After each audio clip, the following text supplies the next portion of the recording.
Assalamu alaikum and welcome. And good afternoon or good evening or good morning to all of you based on your time zone. Thank you so much for coming back to our 100 Days Digital Mastery Challenge with a one-day break. So we hope all of you had a fantastic weekend. And those who are not part of the Middle East, I believe your weekend is going well. Thank you so much for all of you, even on the weekend is joining us today. And today is Entrepreneurs Day. I wish all of you a wonderful entrepreneurship of this year. I think this, across the globe, this year, apart from the health, one of the things that affected is basically the wealth part, and majorly, not more than the corporate, the major entrepreneurs, small and medium entrepreneurs, is actually affected a lot. I think it's one of the very, very challenging period or unprecedented time we are going through. But this 100 Days of Digital Mastery Challenge is, we take an initiative to work on that one. And today, being an Entrepreneurs Day, it means a lot. And today we have a fantastic and a great topic, and the most fundamental topic of our Digital Mastery Challenge, which is about e-commerce, e-commerce mastery. That is a major part of our business, apart from the blockchain and other projects we are doing. So today we'll start with the 40th day and 40th to 47th day. We have awesome topics and discussions. And today, when I'll be talking to you, I'll be able to share with you so many personal experiences. As all of you are aware, I have been doing a lot of e-commerce business. My career made out of the e-commerce business, and since beginning, maybe around 2 years now. 2 decades now, more than 20 years. I have been worked with various e-commerce companies, large and medium. And good success stories and extraordinary growth stories, and there are failure stories, everything I'll be able to share with you this 1 week's time. Okay. And apart from that, the major part of today we'll be going to spend a lot of time understanding an e-commerce, especially I'm talking today is about familiarizing with all the terminologies and more of that business models. And the another important aspect is, kind of a topic I'm discussing with you, e-commerce tomorrow, today, and yesterday. So how the change is happening around, and major changes. So many big strategies, or so many big topics, as well as huge strategies. To implementation take around a few days, and to explanation also take a few days. That kind of strategies also we are going to discuss today onwards. So it's important to understand the fundamentals. So we had a small brief about e-commerce session earlier called 25 Steps of Stepping Up the E-commerce Business. So I'm not going to repeat that topic because you can go back and refer. But one other way, it is this time also we will add that topics on and off, because that's basically fundamentals. Today we will more on any entrepreneur who want to start any kinds of an e-commerce business. What are the basic things you should know and should be aware? The terminologies, the methods, the models, the strategies, the tactics, the tools, and what is happening around us, and what are the technological innovations and the regulatory aspect, and plus the new was a COVID-19, how it is changed. Actually, one portion actually I add that what the growth. Actually, I did some research. I went to McKinsey's website. I went to websites of Boston Consulting, and I downloaded a few reports and found so much, so good information about the e-commerce. It's quite confident of, much more confident than earlier, because the COVID-19, it's a transformed e-commerce industry. Okay, so we'll jump into the topic as usual. And today, I apologize to everyone in advance. I'll be going a little faster and to cover up, because 7 days when I look at so many strategies we are going to discuss about it. And today is more on an academical style of discussion we are doing today. So most of the details are there in the notes, and few of the things, if you have if something which I wanted to share with you, new developments, or some of the things which we wanted to to share with my personal experiences, also I'll do. Okay, so thank you so much. So please get settled in and take a pen and paper, or water, or beverages you take, hot beverages you wanted to drink it. That's what I recommend, right? Listening time, coffee, tea, or which are your favorite of the hot beverages for 100 minutes to be focused on that one. Okay.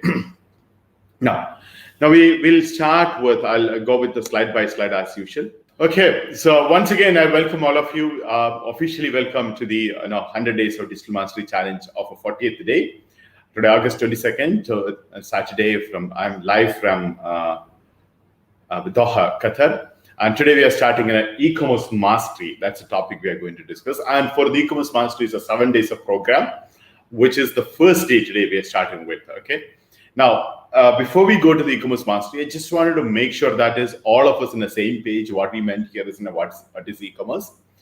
It's broadly defined. It is a buying and selling of products or a service through electronically on internet. It's called as an e-commerce, right? That's what exactly we refer here as a e-commerce. Okay, so in that, a lot of models are there. We discuss in details like B2C, B2B, C2C, B2G, A2G, C2G. Like so many models are there. Today we'll discuss that aspect. Okay, now it's definitely e-commerce as a kind of a methodology of any organization and the businesses now. It's a part of a life, right? Now, we are also going to discuss so many things about the e-commerce website. So what exactly when we say e-commerce website? A website designed to sell a products or a services online and to end-user customers and payment received online, sometime cash on delivery, right? Or maybe after, or maybe some sponsors. So this is what exactly we meant. So now when we're going to discuss in future, there are a lot of terminologies which we are going to do. So I don't want to start with the terminologies. We'll start with the fundamentals and the basics and what is happening around the latest informations. That's what I wanted to start. I want you to look at why we have to be this, to focus on an e-commerce website and e-commerce business, etc. Okay. So what exactly we meant is an e-commerce mastery. So e-commerce mastery is a 7-day structured program to make understand to everyone an e-commerce business, to especially those who wanted to start or aspiring entrepreneurs who wanted to go for online businesses. Or it may be something for just for if you're looking for a kind of a part-time or a full-time business or a job, how you can involve in this. Or if you're a professional, if you are looking forward to be part of any other company to get as a job, or if you are looking to invest as an investor, so what kind of an opportunity you have, everything it is covered in this 7 days program, inshallah. Okay, so this is basically the major differences with all other training program. You have seen it. This is more into a mentored learning. All of you know, we have 100 days of digital mastery program. In that, we have the minimum of 100 hours per day. That's been 10,000 minutes. Everyone go through kind of a webinar plus 30 minutes. We have a mentoring on a daily basis. On this 7 days, it's also applicable. Okay. Now, here you need to look into understanding level, not just knowing level. So that's the way we are designed this 7 days of program. And definitely it's a part of a digital mastery challenge, which means whatever you're learning today, and this 7 days, what are the strategy we are discussing, the business model we are discussing, the business ideas we're discussing, and tools and techniques and strategies and the opportunities where you can implement in the end of our 100 days, there is a championship period. In that championship period, you will get a lot of opportunity to start your own e-commerce business, or maybe partner with e-commerce business, or invest within an e-commerce business, or any different topics also there. So when you look into this webinar, you'll be basically looking into that aspects. Not just learning alone. Okay, that's more important aspect. So this 22nd to 29th. So please do not miss any days. It's important this Saturday to next Saturday, and 700 minutes of a live webinar. It's come to you free of cost. And some of you are basic members and premium members, you have more advantage. You have 210 minutes of mentoring, again, you get a free. But if you're a premium member, you get a 420 minutes. Again, you can watch recorded as well. Okay. Now, one question. Can you just pause a minute and tell me, why should we master an e-commerce? Well, I know there are so many opportunities, especially now we are looking, everybody is rebooting ourselves and looking for an opportunity. So why should we focus on e-commerce, and why you have to master this? When you look at today, so I'll tell you a few other things are happening around us. This I have been telling to everyone, 2020, that is this year, in spite of COVID-19, it's going to cross over 5 trillion. The prediction was 4.2, next year 6.5. Of course, the COVID-19 actually help the e-commerce company. You know that many other companies is going losses, but Amazon is doing great, right? So all the online businesses doing great. Even if you took any other market, online business did comparatively very well. So that's a question we have today. Now, why we should start an e-commerce business? Why you wanted to be part of an e-commerce business? The major thing is there are going to be a 2.1 billion shoppers by next year. 2.1 billion. We have 10 to 15, maybe 10 to 25 million website also there. An e-commerce website is approximately. Why 10 to 25? Because there are many e-commerce website comes and goes. So that's the reason it's a huge in numbers. So that huge number difference, because we don't know that's working or partially working dormanted or closed or reinvented or acquired and merged or changed the business model or not. So we have over 2 billion people are going to buy products online next year onwards, less than 12 months now. So what exactly we are prepared for it? What exactly there is? So I just take you through a few things on what is happening tomorrow, what was today, and mixed way. So let's see how it is happening. So this is the point all of you remember, 2 billion customers are there.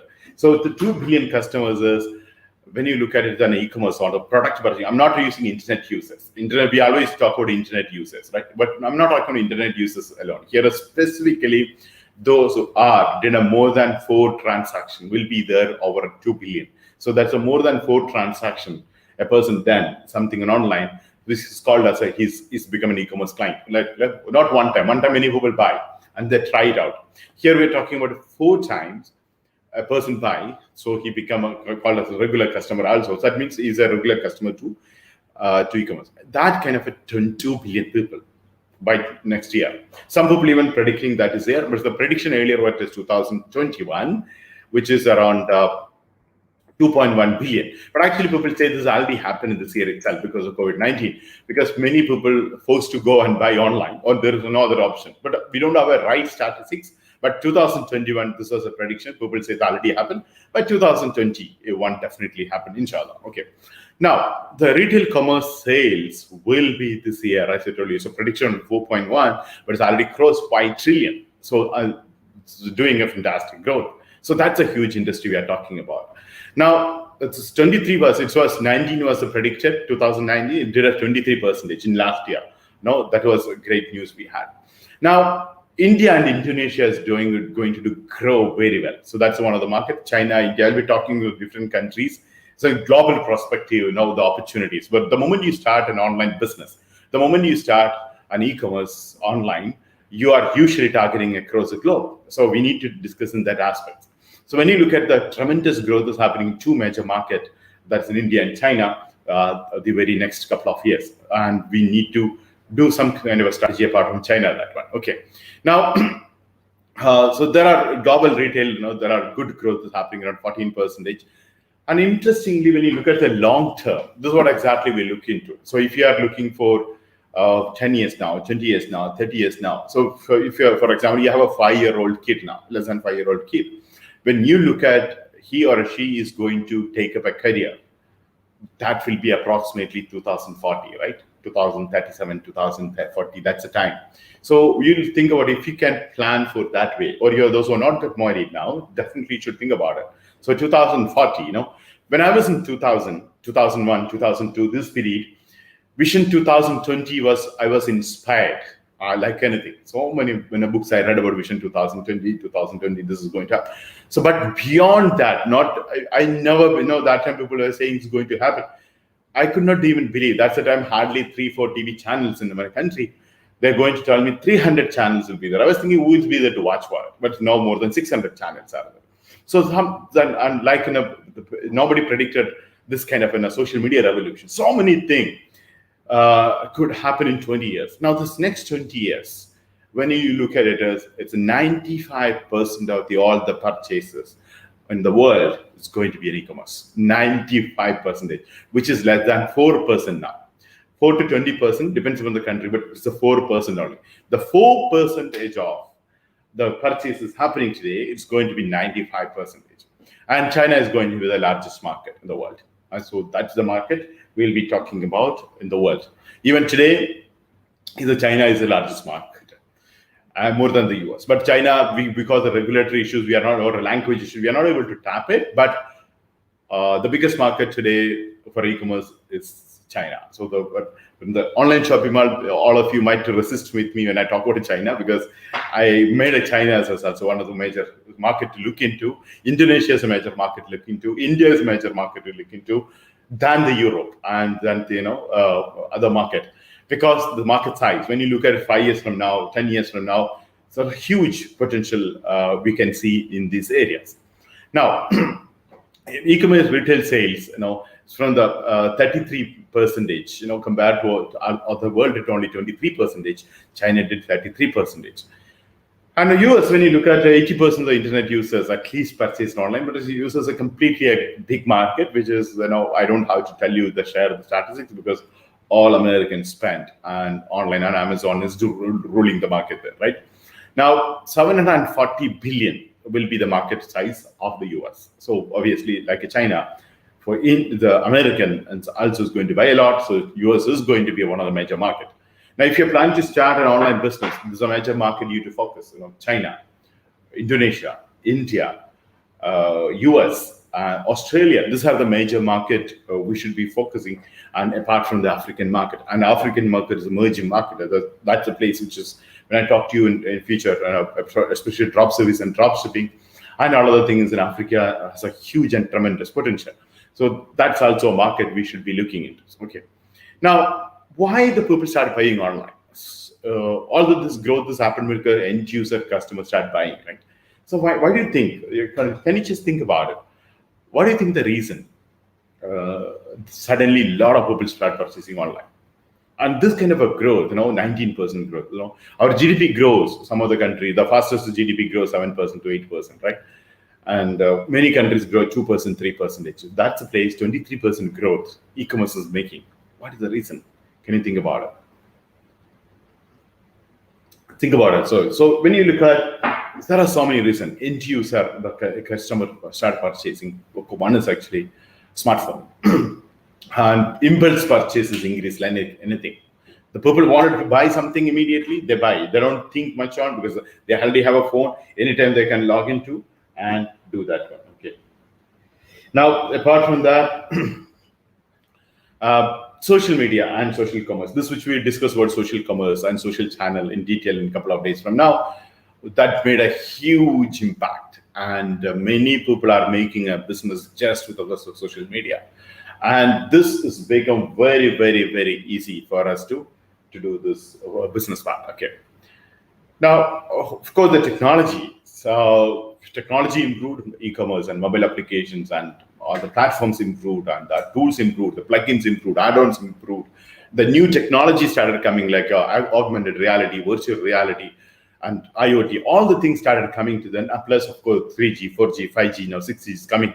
All the things is added, catalyzed e-commerce to grow.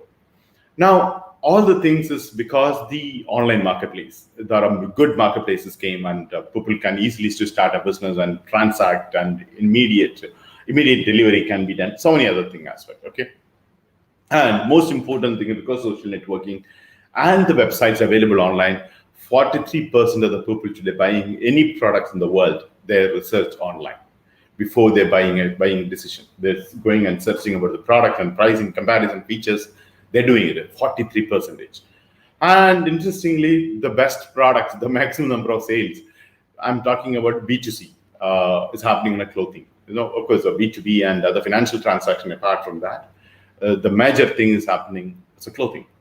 Now, and how the people do this, for us an entrepreneur, is what the most important. That the most interesting thing is email still leading the role. The email making a people to buy.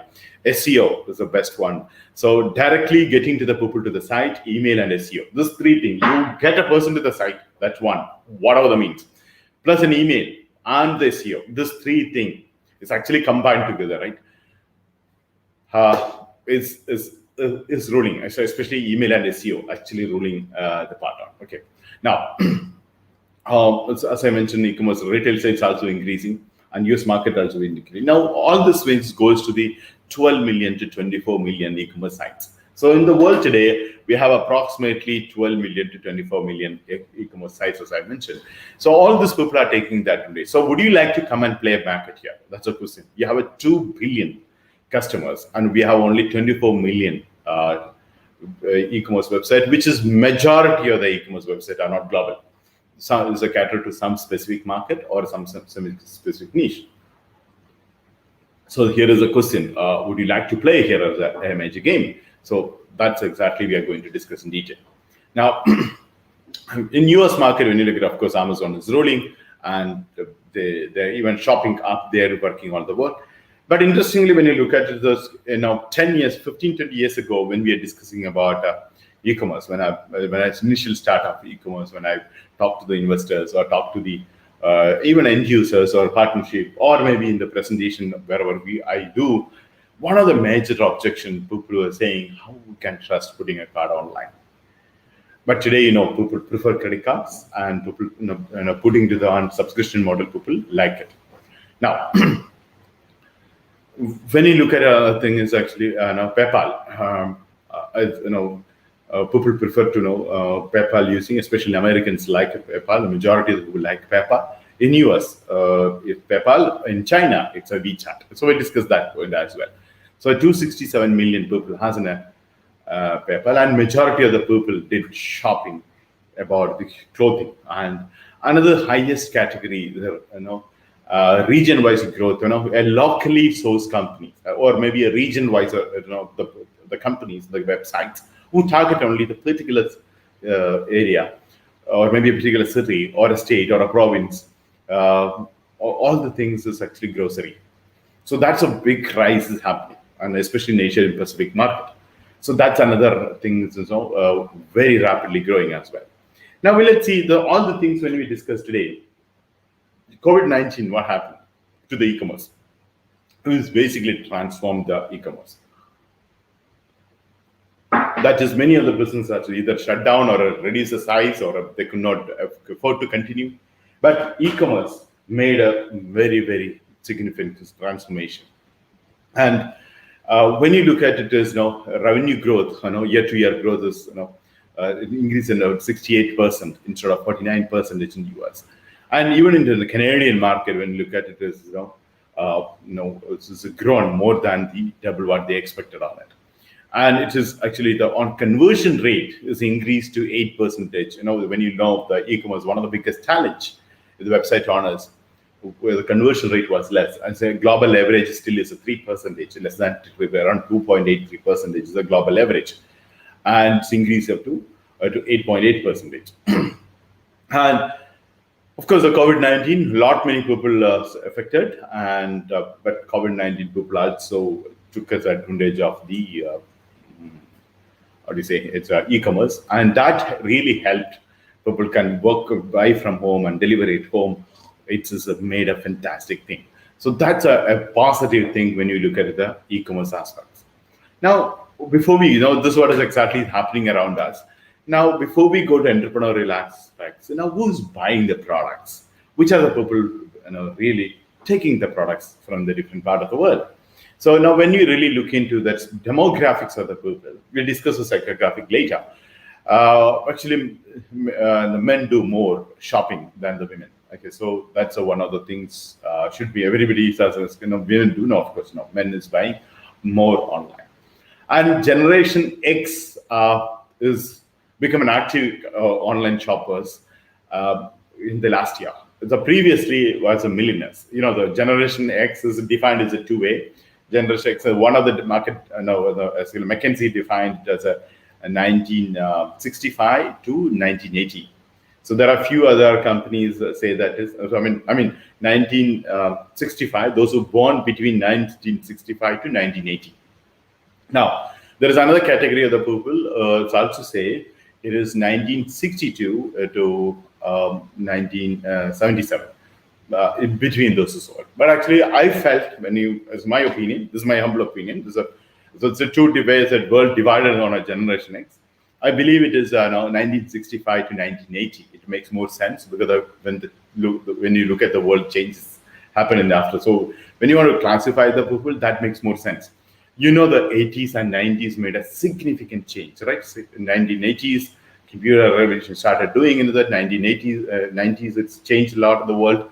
So that's a huge change. So when you look at it today, the people in the last year, Generation X, the people who were born between 1965 and 1980, did a fantastic come, to the shopping part. But previously, the group of millionaires and other group was doing very good. But now that means when you really look at the people who has money, the people who settled, the people who has a really good money, they have a good high paid salaries, they are high good entrepreneurs, and the people who has a saving, the people who spend on a self-esteem product, the people who spend on a branding products, those people who spend more often, and they have more frequencies of purchasing. All this category of the people come to online shopping. That makes a lot of sense because that's the reason you can also see the turnover also increased a lot. So earlier the category of the people has a limited income, and we cannot actually really classify for them one of a group, and they might fluctuate, they might change, they get married, they change so many things.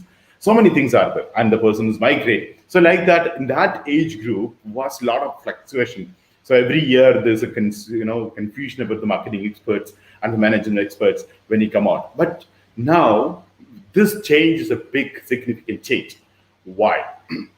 As you know, when the moment you look at the age group of the people who are buying online, they are a kind of a more more informed consumers and more frequent consumers, and money part they have very good and spend more often, and they have a two generations to take care. When you look at that age, they have parents and they have kids.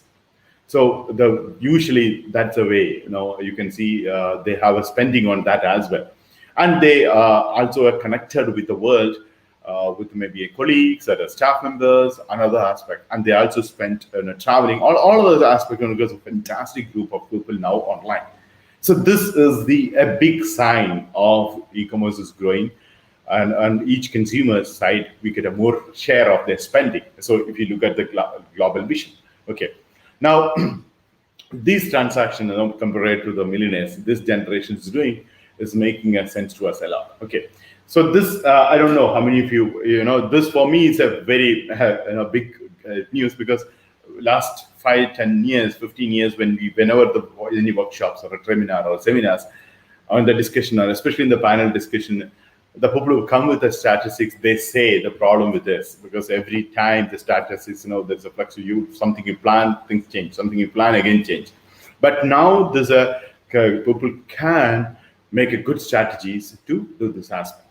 Now we go to little more on an e-commerce part itself. We also should discuss about m-commerce.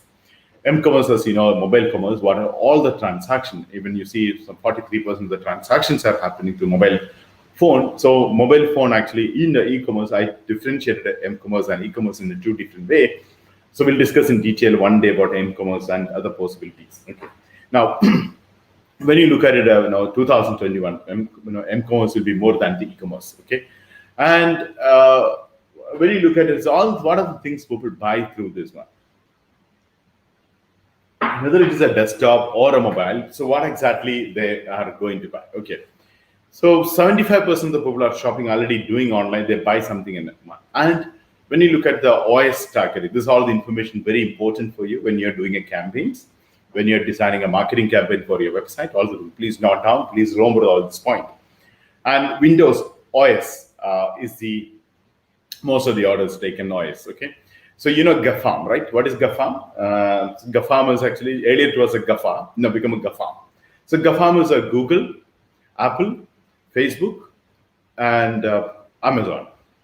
These are only 4 companies. It's called GAFA. Actually, GAFA ruled the world. When you really look at all the GAFA, the Google, Apple, and Facebook, and Amazon. So basically, when you look at these 4 companies, like Google belongs to Alphabet, and Alphabet owns so many things, right?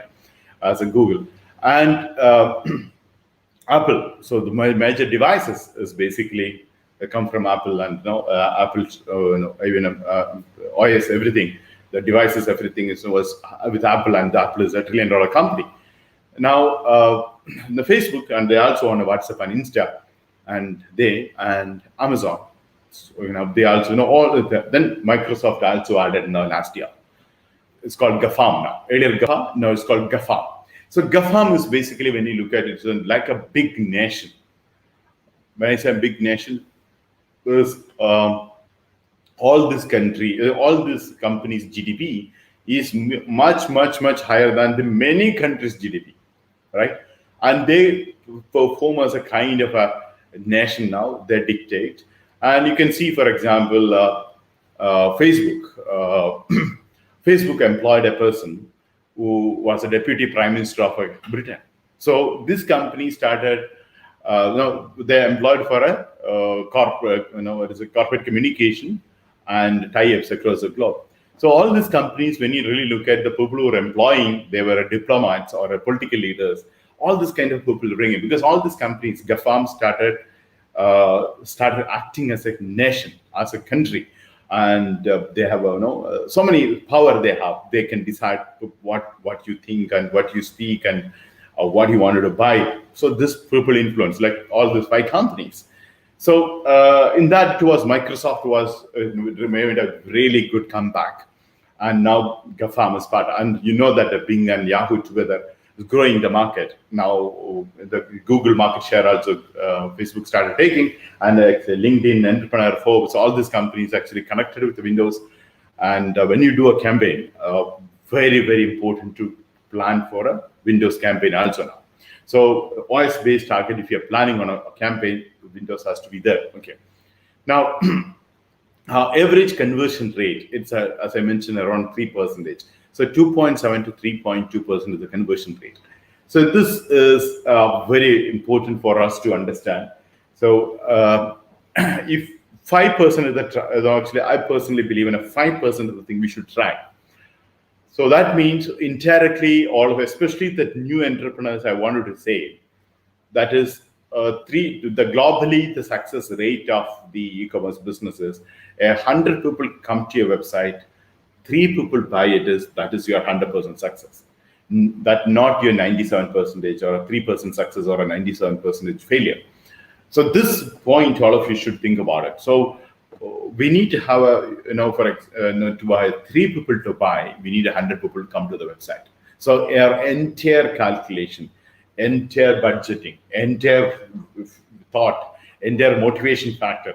If 100 people come, 3 people buy, you should be happy that because that's your 100% success, right?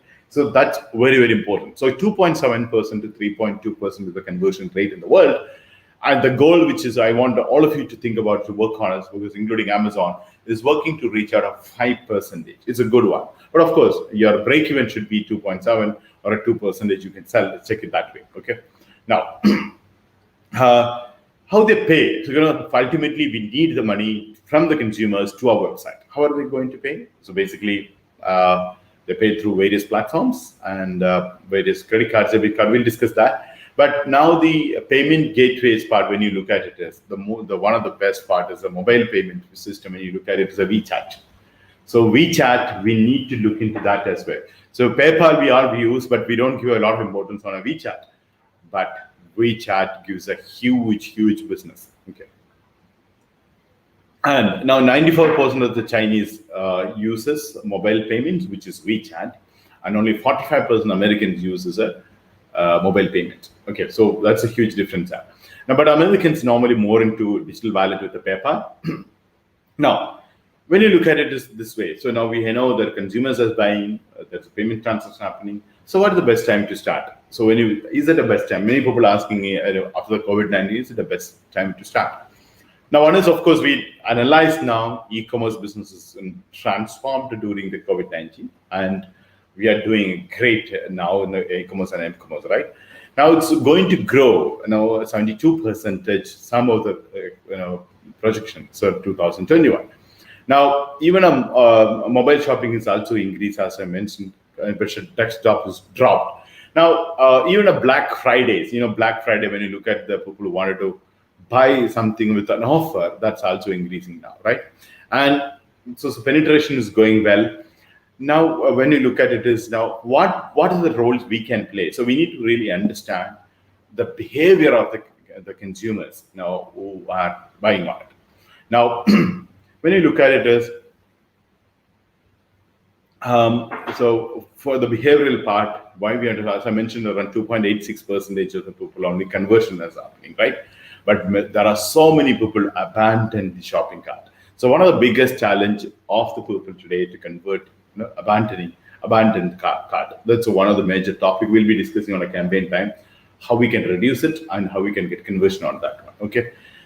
And mobile shopping is higher because that's more of impulse one. People don't want to leave immediately, etc. Okay, and many of the people leave the strength. This the end of the session, or maybe they put an abandoned cart because of the shipping charges or shipping time.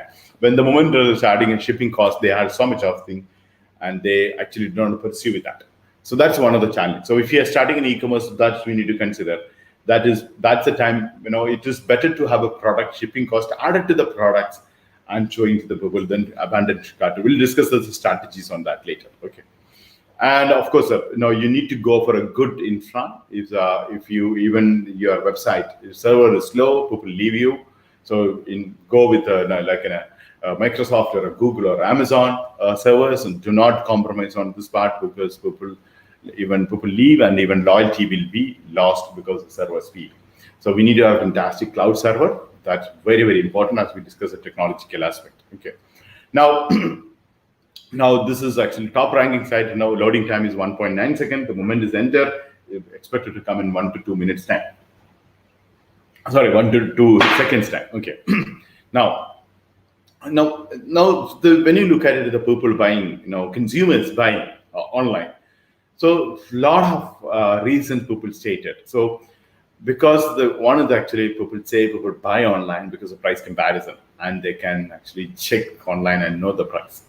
And 81 of the consumers actually trust the advice, of the family and friends, and they recommend online. It's easy to recommend, send them a link, and it's they get social media presence actually make them more people to buy on this one. Okay. Now, basically, when you even look at the change happen, the TV commercials happening usually 64 earlier the people, depending on celebrities to do TV commercials and the movie commercials. Now the YouTubers, the social media influencers or YouTuber make more influence with the people now. Okay, and the technological innovation is very, very important, because people say they get more experience with the augmented reality and then they buy more. So 40% shoppers, say that they wanted much experience on it. And that now, what is it? So there are a few inconveniences, like people contact the companies, etc. So there are a few things which we discuss about the disadvantage after some time. That is very important for us to understand as well. Okay. And 80% of the online shoppers stopped because of the customer support. So that is another thing: CRM tools and CRM methods, CRM team. So very, very important for our people to do, okay, or to continue the business with us and with the business owners. Now, there are a lot of things which we'll discuss, like omni-channel and multi-channel and social channel, etc. There's something called omni-channel. We'll discuss with you maybe tomorrow or day after. So 50% to the person of the store has that capacity. Okay, and when you look at it, how the people reaching to us, 43% of the e-commerce traffic is basically from Google advertisements. Okay, now that is a conversion ratio we're discussing around 3%, right? 2.74 to 3.24%. But the conversion ratio of SEO, which is 14.6. Okay, now. If you think about a conversion ratio of an outbound, which is you're reaching out to the people, it's less than 2%. So now all the traffic which you are doing inbound and outbound average is 2.75 to 3 point. You take as a 3% is the average. Now outbound, which is you do kind of text messages or WhatsApp messages or email messages and all the things, which is actually less than 1.7, including the advertisement. But SEO has a 14.6 conversion. So when you look at it in this aspect, SEO make a major role. Why? Because if you get a 10 people or 100 people, let's say, through the money which you spent online, through maybe Google ads, maybe through Facebook ads, all other things, you get conversion of less than 3%, 3 people buy. Okay, after spending money, so huge. But if you focus on SEO, you get 100 people to your website through SEO. One is you're getting it cheaper. You don't have much cost now. SEO has a much cheaper. Of course, it has a cost because you have to do, or someone has to do for you. There's a billing, but your conversion is 14.6. Around 14 people buy. So that's the reason. Earlier also, when I discussed with you, SEO became very, very important for the conversion. So that's the reason SEO has to be our more major way of traffic to the website. Now,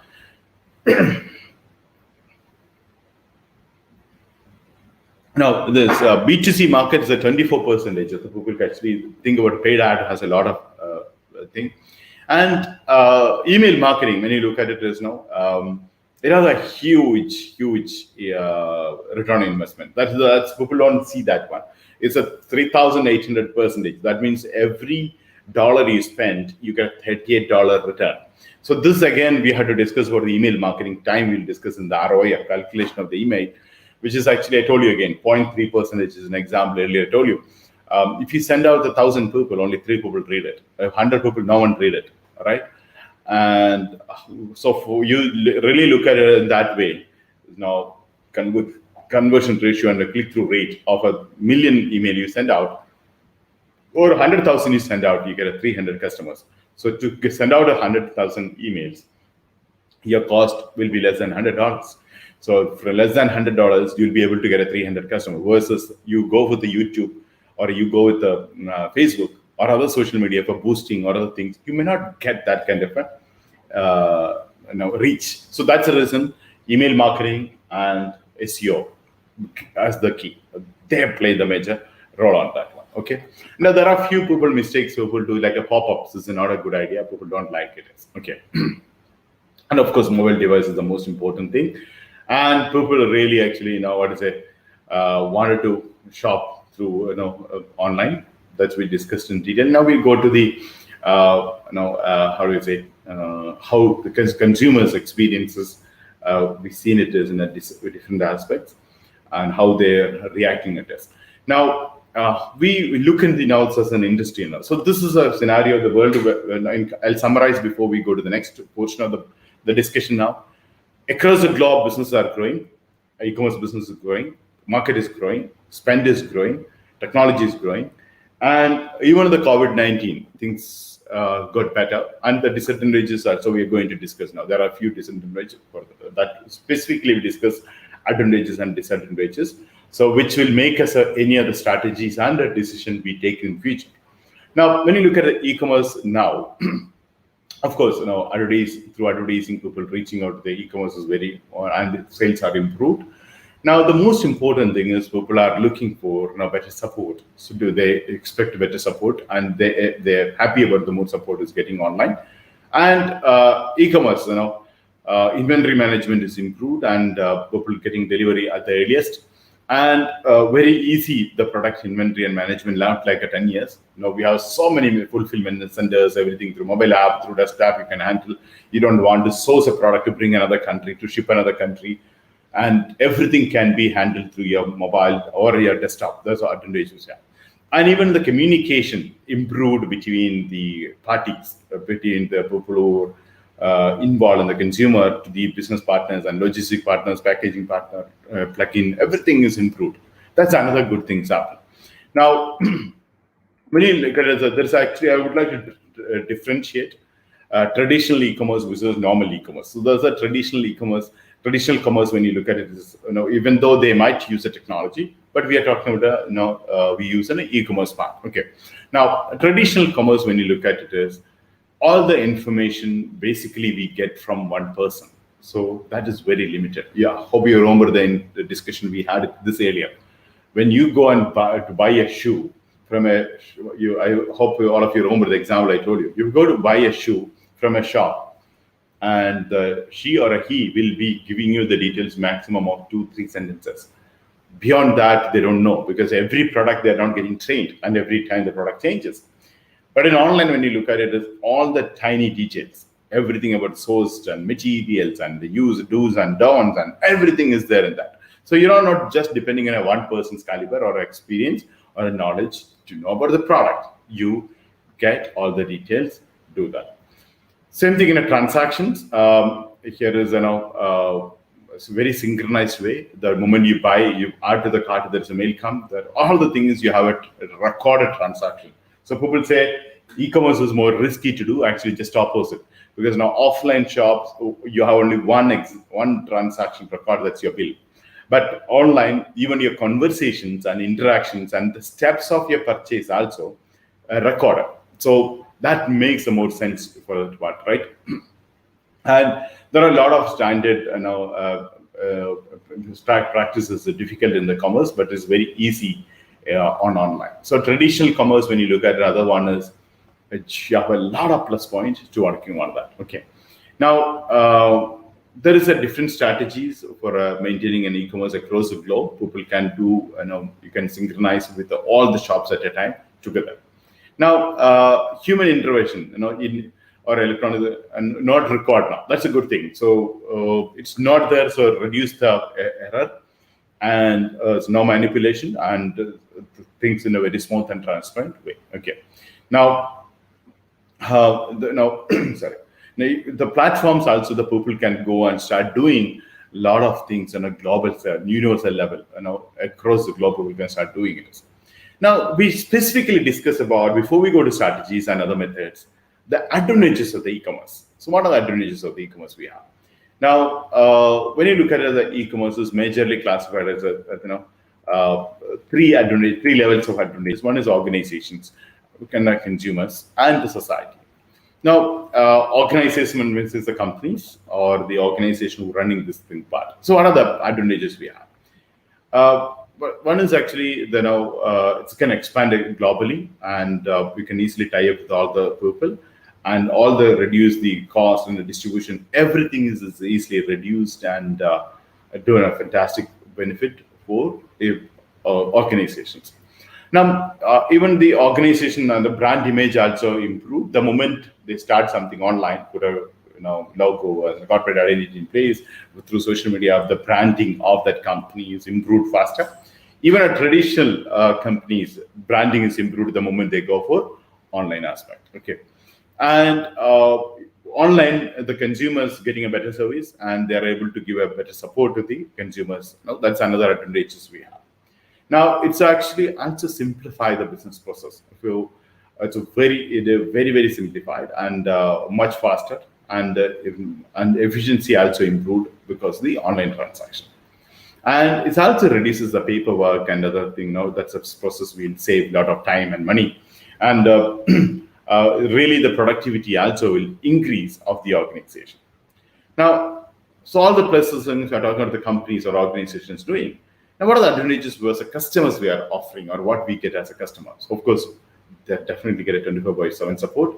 And the good thing is, people don't have to leave the room and leave the house. That's the reason many other people buy, only you yourself buy because online, because we can order here, we don't have to get out of the places.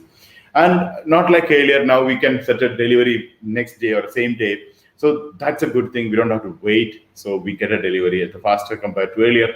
Now you have more production information. I just told you about the information, and you also have more specialized. That's we have to think about in detail when we discuss about platform. You have more personalized shopping, which is your algorithm is configured such a way. The moment you log in, what you wanted come to you through your home feed and through the search. So that's the platform is configured now, right?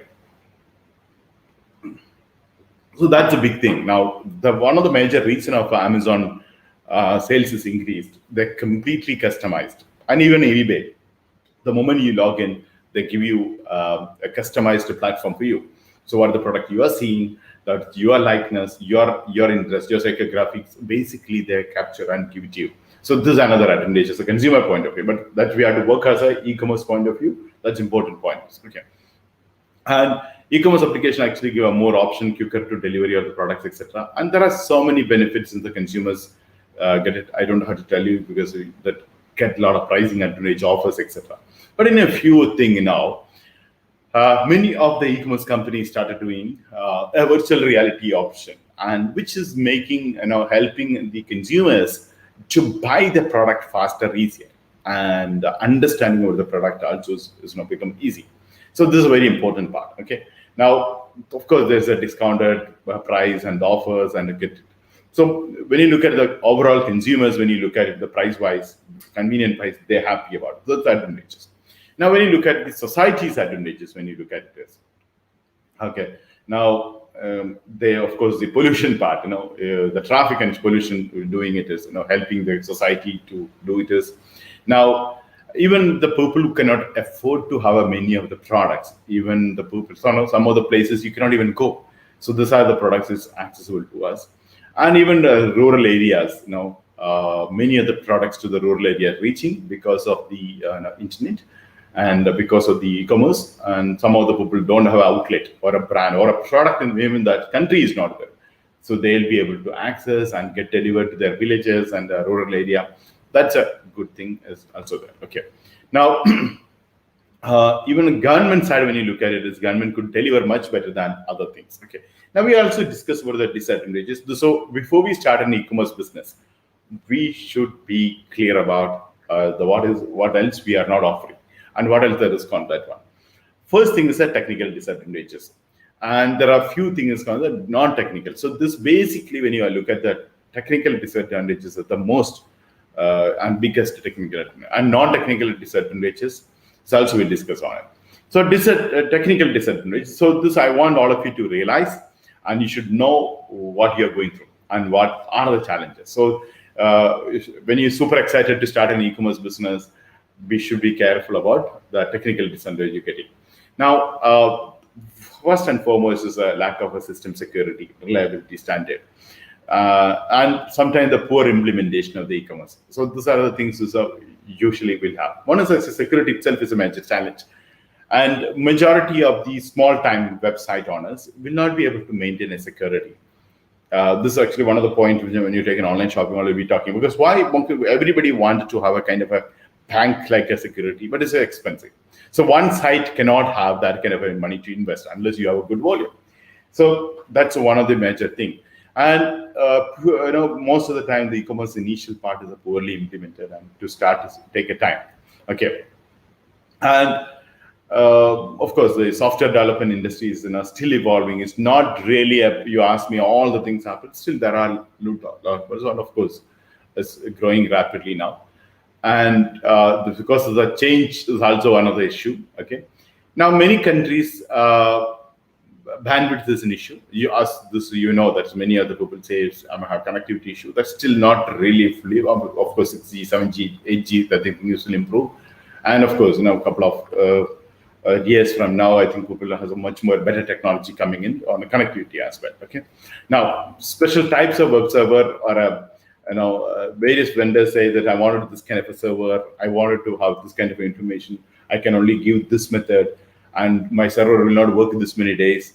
And apart from that, there are now a few other technical disadvantages to come there. Okay, and sometimes the integration from one tool to another tool, unplug into another plugin, it's also become a big challenge to connect properly. Okay. Now there is another few things now, especially hardware and software compatibility is an issue. Like a few issues which we go through when we start an e-commerce business, and even the consumers face that one. And we should be very, very, very realistic in that approach. So that sometimes you need to spend more money to reduce this one. You cannot actually completely get away. So we need to have a realistic approach on it. Now, what are the non-technical disadvantages? So initial cost of properly setting up a website still actually really costing around $15,000 to $25,000 on average. So that's some, and plus there is a mistakes along with that. It increases the cost. Plus, many of the users, resist on, especially faceless seller, like they want to know who's this company, how it is, and etc. So you can, so with a small limited amount, limited capital. If you're starting a company, you may not be able to spend it on a branding, all the things. So so that's the reason people actually has a concern on you're a faceless seller. So it's important. Now, security and privacy, as we discussed, is a major thing to if we have to worry on it. And people think, people want touch and feel. But still, some of the people has it. Some of the products we record that as well.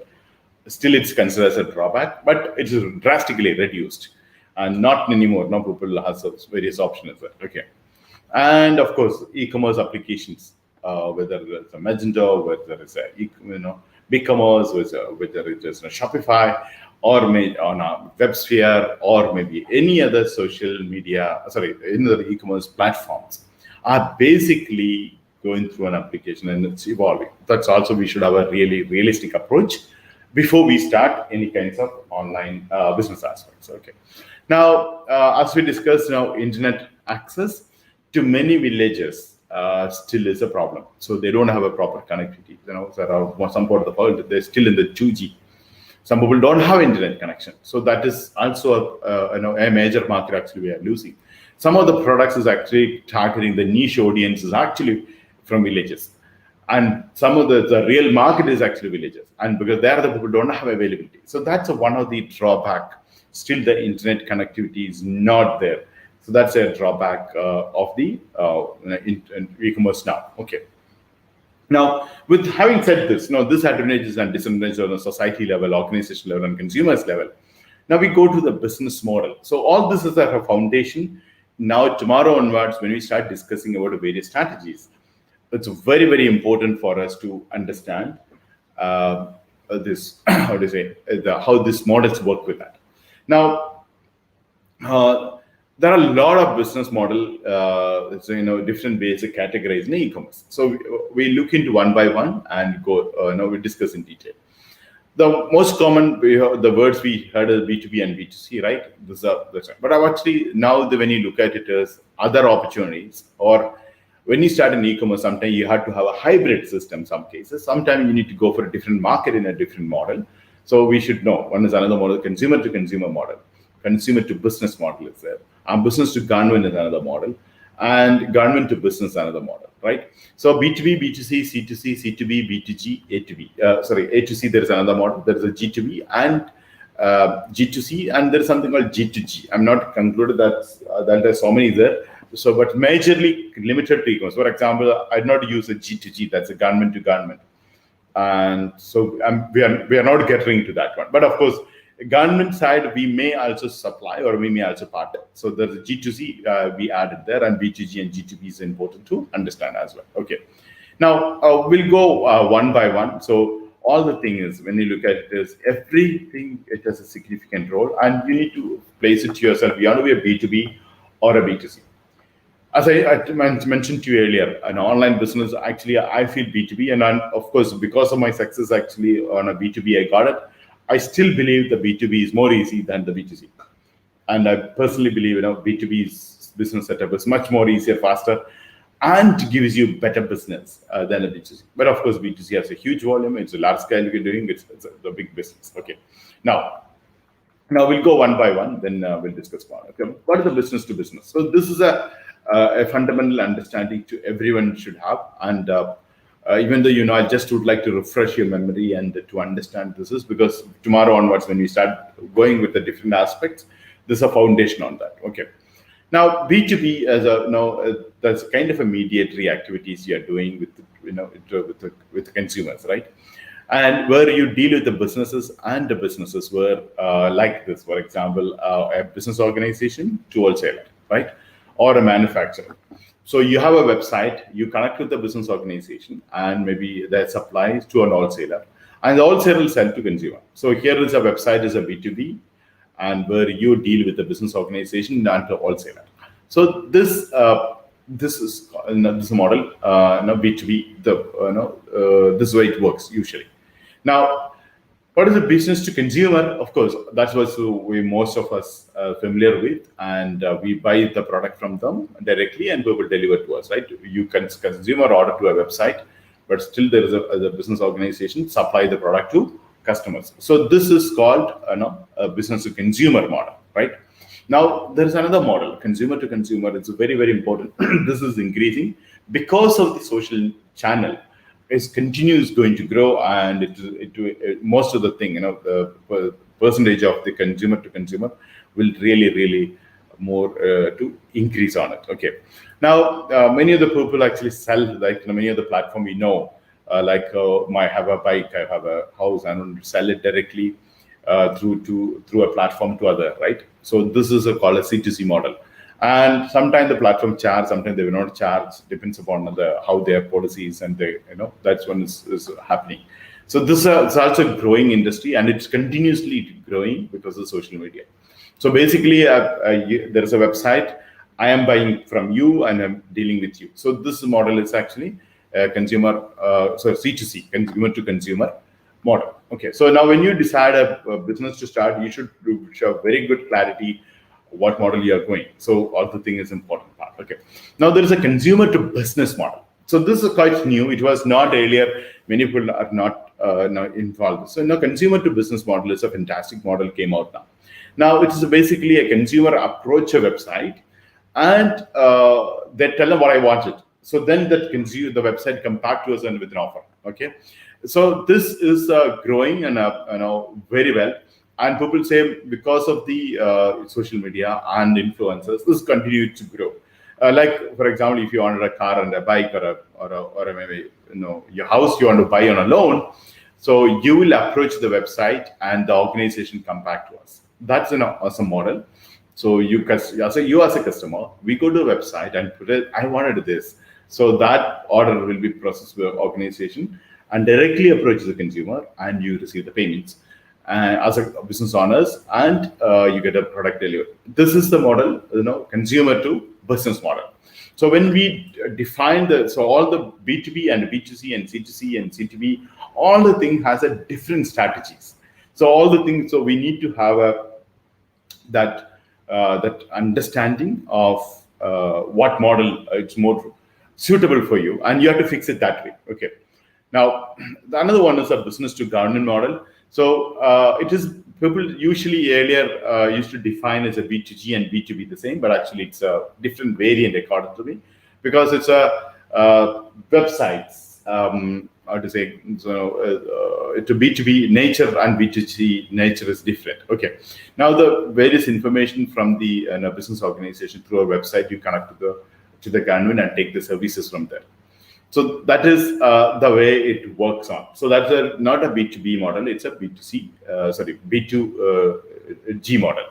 Then there is another model, it's a G2B, government to business model. This is again a growing model, and government uses a B2G model to approach the organization for a various support and services. Okay, it can be in auctions, can be in a tenders and application, everything happen. So that earlier, instead of doing in a one event, this changed to website, everything happening through the website. And some cases there is no other option apart from going through the government websites. So this is one model. So government website and business organization do this one. So this is another model which we have. Now, government to citizen, that is another model. So there are so many companies nowadays, and especially with different part of the world, based on this has come out of the physical business apart from the online portal. Okay. Now, so GTC model website is basically to reach out to the citizen of the country, sometimes resident of the country, and through various services, various informations, various administrative aspects to do this one. So basically, government has a portal website, and the citizens go and take the services from there. Okay, so this is another model where even as a private party, we have a role, because we can be part of that and involve and make money with that as well. Okay, so this is another part is okay. Now, other important is actually e-commerce payment system. Now, one important part is the how do you collect the payment? That was the biggest issue when 15 years ago, when I look back now. It's not anymore, right? We have a different things, like a credit card, debit card, various things comes on, and people are okay with that using its one. So credit card, debit card, smart card, e-money, and EFT. This is a major thing about the blockchain, but I'm not covering that as new payment methods. But these are the major thing, right? Now, This credit cards, which we discussed about, you need a merchant and you have issuer bank, an acquirer bank, and card bank. This is which is, I think, in the previous we discussed. I'm not discussing now, but when we discuss in a payment process strategies, we'll discuss in detail. But for your understanding now, you have an issuer bank and you have an acquirer bank and a card brand, right? So Visa, your card holder of the bank, and sometimes your payment gateway from another bank, maybe from third party, right? Same, the credit card process, basically how you as a merchant, how do you get that money? So you have in the physical world, we have gone through a terminal, but here will be on your website, and people come to your account and put the details, and through you can, like a POS we are doing online, they put the cards and do it, and sales happens, and acquirer bank verified the bank account is is valid or transaction or not. Then the companies to clear their account, and you get money paid to your account, and the people get the product delivered there. Same process for a debit card. Only the difference is in the consumer side, he has the money in the account. Other one is not have a money in the account. There's no other difference on the credit cards and debit card, which is, I believe, all of you know. If you are not familiar, the payment gateway time, which we discuss in detail about the payment campaign. So we need to spend more time. But one small beginning, which I already done in the second week of July, you can also have a record and notes. But in future, that is only on a payment aspect we discuss. Now, especially on online payments part, on e-commerce payment part, we will have a separate discussion on it.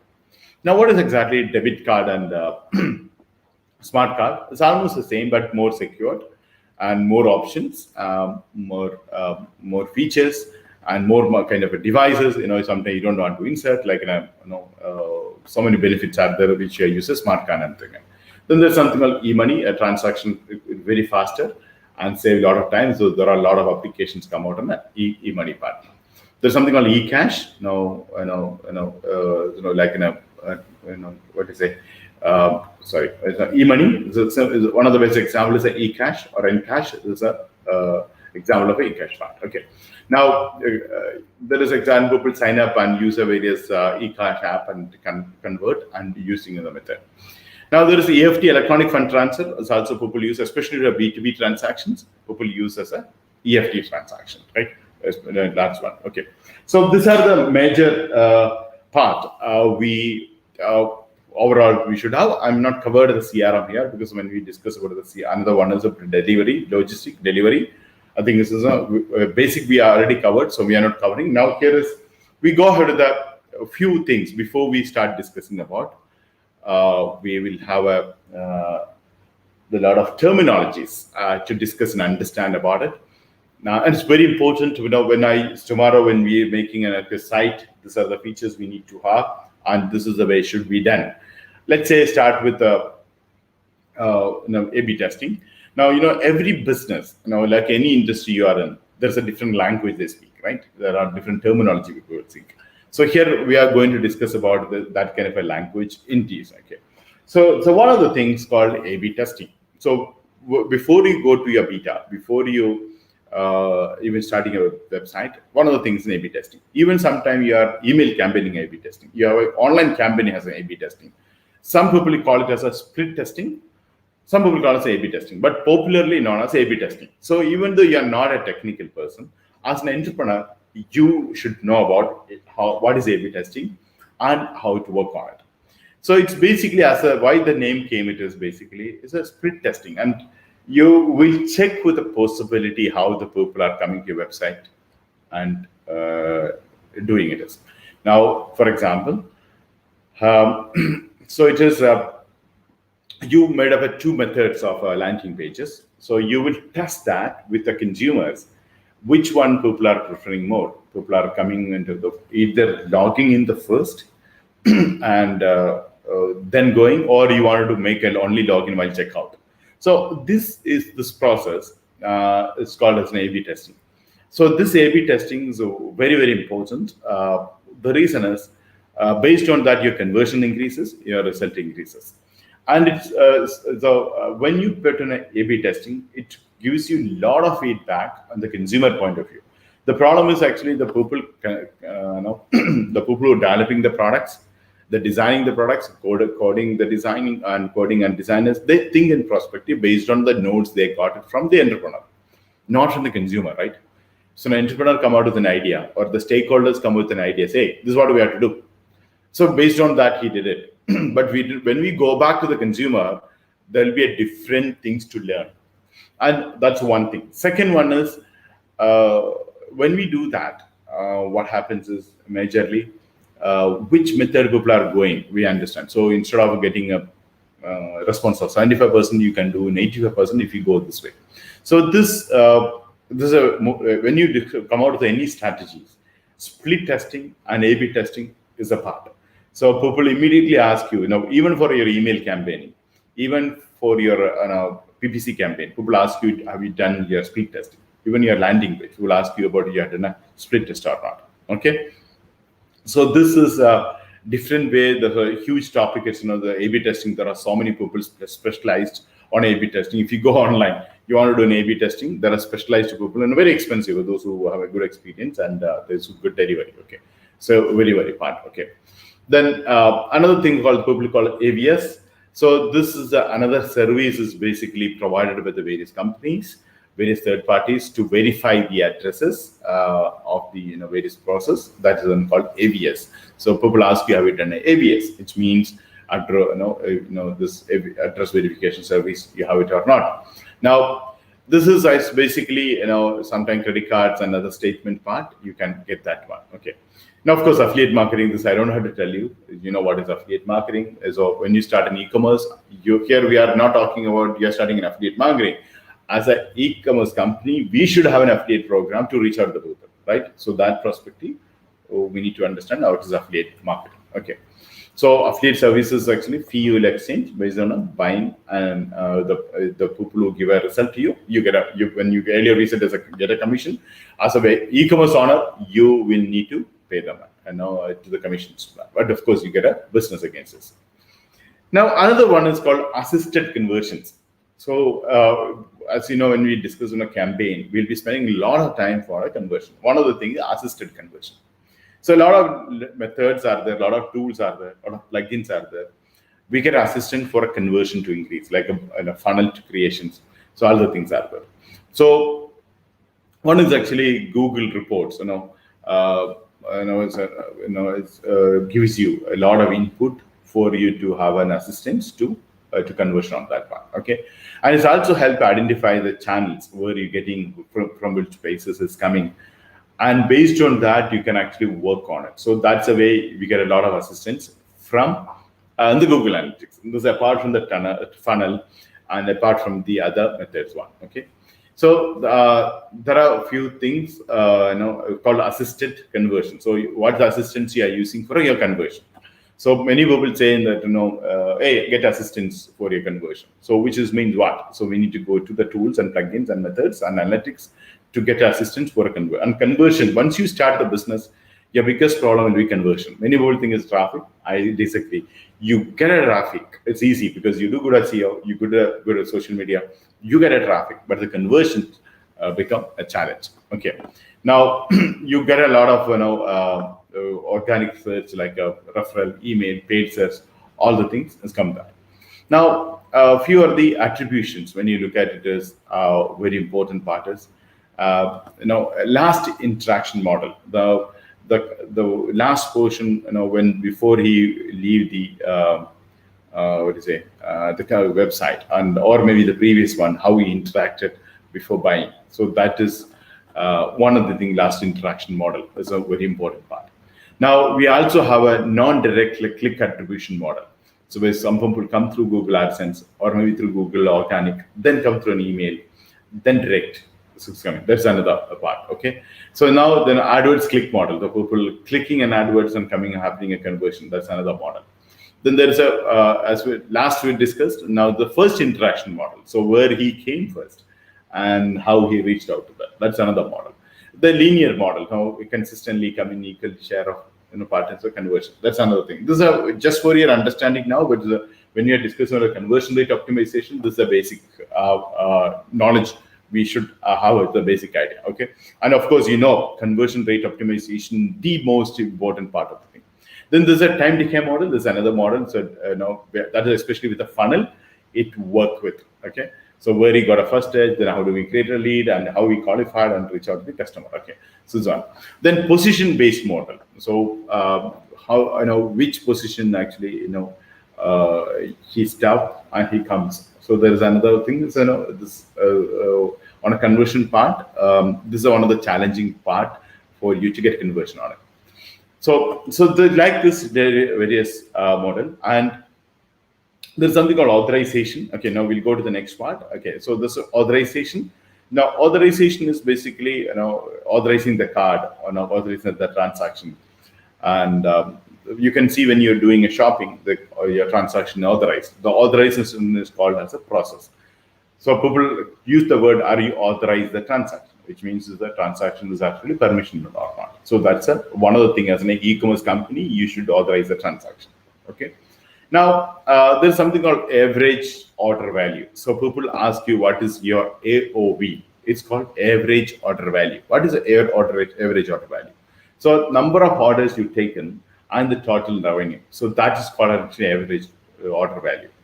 So the total revenue coming to the company and the total orders you're taken. So divided by that, that's your AOV. And when you look for investors or when you're valuing your company, also the AOV has a lot of importance. So people look at it as what your average basket size. Actually, that's what also I use the word called basket size. It's a right method to use it, but in the financial term, it's called as a AOV. Okay. So this actually, how much you spend in year one is the spend on it. Now there is something called average time on a site. It is it's I said enough for Amazon. It's a 1 minute plus before he's purchasing the time spent, and they measure everything. After purchase, how much he saved. Before purchase, how much he did. All the things are part of it. Okay. So that's also one of the measure. How much is a person did it. Okay. Now. How much time, that even people actually which that time in the morning or evening or afternoon, like that also people time on that one. Okay. Now billing address, the consumer billing address, when we usually refer, it's actually credit card billing address. But there is a challenge here. So there is a 3 to 4 billing addresses comes in your e-commerce business. So billing addresses is basically one. First, usually the person who's paying through credit card and debit card, the billing address is referred to as a credit card address. So by default, that will be taken. But actually, sometimes when you buy for others, sometimes your billing address is different. Okay. And that's the reason the back end side and the front end as a consumer side, we don't mind much on it. Like we don't even care. Sometimes our credit card billing address is different. Now we are living in another city or another country and different. Or in the same country, you change it, right? And now when they capture that's a billing address and this your profile has a different billing address, or sometimes that particular purchase you put another thing. So that's the way it is classified in a different level. So billing address is one of the demographic information. When you go for a campaign, when you go for a company valuation, when you go for your investors, they will ask you your major part. So you will have you should know this is different demographic. You say that this many website card holders coming to my website and their billing address, but actually their delivery address is different. So it is also there. But in generally, internationally, it is considered as a customer's credit card statement. What the address is coming, or that's a statement people usually generate. So that's a first category. Then is a delivery address. So something like that it comes. So first is, and the foremost, the most important is basically the delivery address. Okay. I'm sorry, not delivery address. It's a statement address. Okay, the credit card or debit card statement address. Okay. Now another thing is called bounce rate. So when you say bounce rate, is basically the people come to your website and they leave immediately. So it's called a bounce rate. It has a lot of disadvantage. Disadvantage is one. One is it affects your rank. So Google is going to affect your rank. SEO gives you minus mark. Second one is you have even a server side. When you look at it, so many people come into your website and they're not doing anything. Your bandwidth, you're unnecessarily spending a lot of money on it. Third one is basically now bounce rate is you get disappointed. No, that's a feeling that is. So many people coming and leaving. So we need to work on that one. Where even the how do you say, the bounce rate is defined in a different way. Even some companies define the bounce rate. A person has not come to any other page apart from the home page. People consider as a bounce rate. So that's very difficult that way to define. And so every company define in a different way. For some of the company, they leave in less than 19 seconds. It's called the bounce rate. That's a international standard.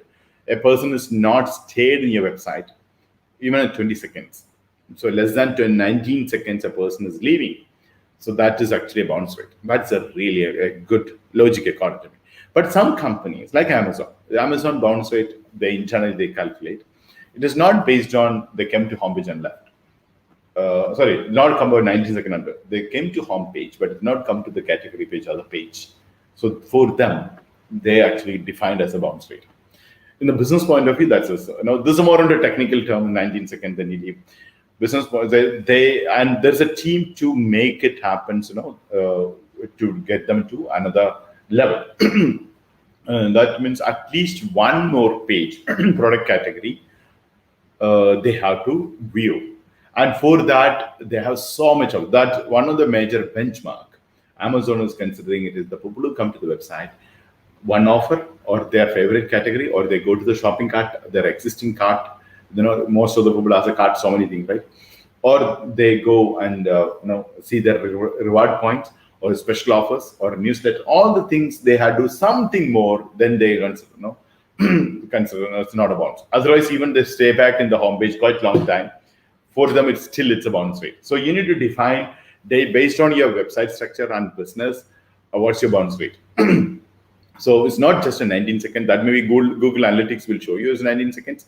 But your bounce rate, for example, you have a store page, another one, or your what do you call lead SKUs page, right? The person come to your website and take it. That one is SKUs page. SKUs page can be coming. So one other way you need to define what's the bounce rate. Now, sometimes you have to making a login. Then you say someone logging, this is not a bounce rate. So bounce rate to increase and a bounce rate to reduce to increase more number of people coming to another level. Very important. So bounce rate should be one of the categories or a benchmark. So like, for example, it's like you have a shop. So one of the major things you will be really concerned, the number of people coming to your shop and leaving without buying. So that's a major concern of any shop owner, right? Yes or no? So you also should think about that. You have a website and someone coming and going, or someone coming from the front and looking at the places and he's leaving. In some cases, he walk around and go. So all the things is kind of a bounce rate. So this is very important information. Like if you have a shop, you notice so many people are coming, but they're not buying. There's something wrong with us, right? Or you're getting a wrong client to us. Same way, you need to also introspect. It's very, very important. This I've seen it. Many other people only judge the conversion rate. The conversion rate is of course one matter, but this matter is the one of the most important matter. So why the bounce rate is happening too much? Okay. Now another one is called bundling. So what is exactly bundling? Now you bundle the products. It's a very good strategy. This actually. I thought of explaining a strategy here. Then I actually put a base part here. Then I'll discuss with you bundling strategies as in a few a different manner. It has a good 2-3 strategies based on a bundling strategies. So what exactly bundling? Because of the bundling strategies, so many industries and so many websites become a multi-million-dollar company. Now, for example. The best example for you to easy to understand, then come to e-commerce. Now, all of us experience is a travel portal. When you go to travel portal, you buy a flight ticket. Let's say you're buying a flight ticket from Doha to Istanbul. Now, the moment you choose that, immediately that travel portal asks you, would you like to have a hotel? And usually yes, but actually they don't just ask you yes. They give you a bundle immediately. They say, just add another $100, we'll give you a 5-star hotel, or we'll give you 2 nights free or 3 nights free. And they were bundling like anything. And it's basically, when you look at it, as many of the travel portal made sense because In the flight, they hardly get a 2, 3, 5% of margin. In the hotel, they get more. The hotel business, hotel were ready to give a 20, 30%. Even some of the travel portal companies, they had a higher margin because they pre-buy the thing. So they started bundling that. Okay, that's first bundle. Then they also added another bundle, airport pickup and drop. So in the bundle, they added that. Then they also added you would like to have a dine-out in a restaurant voucher. Then they also added insurance. They also added a gift. And so many things they added to one person. So basically, a client come for buying a flight ticket, they started bundling it as many. And so many people could bundle it. There is something called API, application for again, by using from another website they take it. So like a flight ticket, insurance before he boarding, and the launch access before he's boarding, and in flight, you got something more like a food and other entertainment part. Then landing, he got again a welcome there. That's also bundled. And then there's a launch service. Then there's the airport pickup and drop. There's a car service started. And then the hotel accommodation. In the hotel, there is another. They bundle it as if you book it through so-and-so portal, we'll give you spa access, or we give you a complimentary breakfast. That's added. And of course, the return flight is a part of the deal. He booked it, and in addition to that, he wanted to have an additional services like any assisted travel, or maybe a shopping benefits. A shopping voucher is added. So if you go to a new city, there is a shopping voucher of this much. There may be a gift card. You're going to another country. Would you like to have a foreign exchange currencies? And some flight is also added a visa. If you come fly with us with a hotel, we'll give you visa. So like that, when you look at it as a one flight ticket, they started bundling anything. So bundling is one of the best strategies for any other e-commerce. It's just this example I have taken for you to easily to understand. But when you look at it as in e-commerce perspective, there are so many other bundling, and because of the bundling, this has become very successful. So bundling is one of the best strategies. Okay, so you think about any business you start, either boutique or food or a health or a watch, or accessories or a fashion. Bundling is the best. So you can actually bundle it in a different way, like the travel companies doing. And it's a travel companies bundling was a very, very successful model, and did an amazing thing. And there are a few other strategies we'll discuss about the bundling strategies. It's called bundling strategies. I have a series of bundling strategies, around 5 to 7 bundling strategies I'll be discussing with you in detail. Okay. Now, business to business we discussed already, but at the transaction, the business to business, there's a huge difference. Especially business to business may not have a much credit card transaction. Why? Because the credit card transaction has an average of a 2 to 3% goes to acquirers as the companies. And this here in the the e-commerce B2B transactions, if you search the volume of transaction amount is so huge. For example, you buy a container worth products, or you are buying a 100-piece product. It's not maybe a transaction of the $500 or $1,000, which is going to be millions, maybe 100,000. So when you pay 3%, it's a huge. That's the reason many other companies, their transactions are wire transfers. So that's one of the things I need to understand on a B2B business model when you do it. In the business to consumer, obviously credit cards and other thing is most of the thing. And buy to detail rate. This is a very important analytics result we should get it. Something called buy to detail rate is now the number of people looked into your products, and number of people viewed your products and details. It's a very important tools for you to increase the sales and to understand what is happening around. So this you need to analyze it. It's a part of Google Analytics, give you a lot of details, and number of people looking at the product and detailing it is, then you leaving or increased also based on what you put on the website, put as a stock or to try to sell on the website part. Then we have a call to action. What is exactly call to action?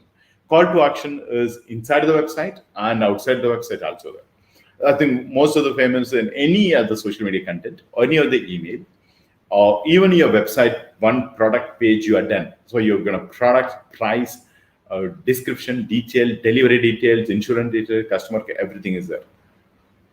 Why should I buy now? So, or what should I do next? So of course the buy button, okay, then buy now, or add to cart. That's a minimum thing. Then the wish list, then redeem the coupon, and there is some cases you can offer your price. Sometimes you say that is especially on a C2C portal, like eBay. You go, you put all the thing is there. In addition to that, one more button is the offer price. You can offer to the you make an offer. Hey, you're saying the price is $100. But I don't think so. It's $100 worth. I can give you $80. So they accept. Then the seller say yes, you give to me. Like a negotiation. The deal which you are doing. So that can be another call to action. So and in the email can be a call to action, a link to buy now, book now. All the things is a call to action part. And call to action is also in a call as a CTA. And which has so many different methods. It's got call to action strategies. If you list out the hundreds and thousands of strategies, as that use the word like visit now, subscribe now, get access now, coupon now, like so many methods in different segments. Social media they use different, email they use a different, and an article they use a different, the content they use a different, e-book they use a different. So every year, but actually there is a call to action. So as an entrepreneur, as a website owner, as a project owner, the moment you see a content, the most important thing you should look into the CTA there or not. Even every page of your website has a CTA or not. So call to action is the most important aspect of the thing. Okay. Now, as we discussed earlier, we have a cart abandonment rate. Cart abandonment is a shopping cart abandonment is a very, very challenging thing. And one of the places we get disappointed. It's just something like this. Someone come to your shop and pick up the products and he put in his as a trolley or into the basket and he leave. So how do you feel about it? You feel very, if you're a shop owner, you think you empathize with him. You see that he took the products also to the one and he just leave. It's painful. So this rate is actually, we need to reduce it drastically. And but you cannot help it. There are companies in the world, they cart abandonment they say they only deal with the abandoned cart to convert it. So you have a 25% of the cart abandonment rate. You give to one company, I have this many abandoned cart rate. Can you do a campaign or the thing? They have so many methods to do. There are few companies and threaten us and say, hey, we are going to review. It's a stupid thing because anytime I may decide to buy on that. So cart abandonment very carefully. That abandoned cart rate is going to be very huge. Don't get disappointed. That's one more step ahead of sales. That's where we have to see it. Very positively, we should look into that one. Okay. And the cart to detail rate, and you also Google Analytics give you this detail, and which are the products they reviewed and which are the products they added to cart. And that also you'll be able to derive a method. So this are all of you, please look into this one and go and understand online, because when you discuss the strategies, so these are the strategies one from the cart abandoned rate and cart detail rate we look into, then we do a remarketing on it. So you can do remarketing on based on this one. So you don't have to spend the time only because of abandoned cart, because he just started and left. He's not interested. But you keep again showing and showing, you'll have an unnecessary waste. But you can have a cart details. The person who's okay, look in the details, and then he added, you can go and do that one. Okay. So this is a important part. Now we go to another one. It's called chargeback. So what exactly is chargeback? Now this very, very, very, very important. I just finish with this today. Chargeback is basically the people buy the products, then they dispute that on transaction. Physical delivery is very less because you have a proof and deliver, etc. On a downloadable product is very high. Sometimes in the services, like when I used to do workshops in different part of the world, that's the time when the people pay through credit card and attend the program, and then 2 days later they say I was not there. So when you basically the weekend is the program, Saturday and Sunday, and Monday when we go to the bank we understand we declined. So that's one of the things. And he might have done a spot registration. We cannot avoid sometimes the spot registration. People come, right? So then you had bank say, no, he declined. So we had to prove. How do you prove that person? He was there in the training. It's very difficult sometimes, right? And his registration form, sometimes, all the things is a bank may not accept. So one of the things is, bank told us to get the photographs of something, getting that person is there in the program, like that, proof. That's one of the things. And that's the reason, most of the time what happens is, if we have workshop, second day, 2 days of workshop, Saturday, Sunday evening, we take a photograph, right? So we, so a few of my colleagues came out an idea, we do in this session even before the first day lunch. Before Saturday, before lunch itself, we take a photographs. So that's a way, that's a way different kinds of mechanism based on a business model you should be using. For example, you have a cash on delivery, and he paid through the card and you delivered, and he said that, no, I didn't get what I ordered. That's a challenge. So this is going to be one of the biggest issue, the chargeback. And chargeback is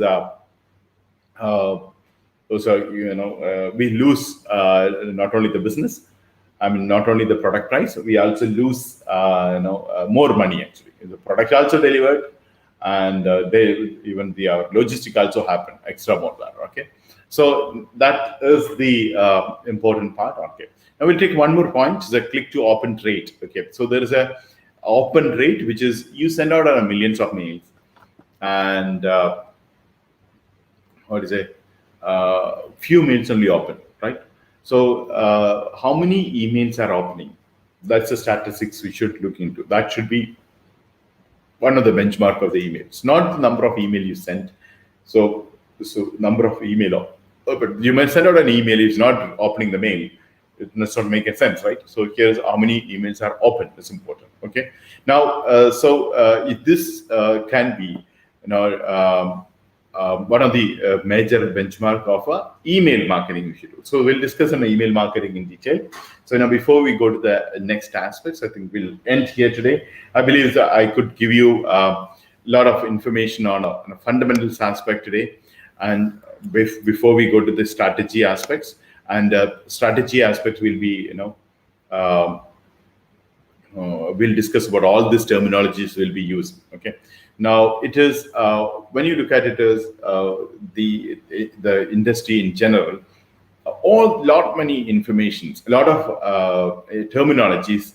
So very important for us to use it, and the industry connected people will be using the same way. Okay.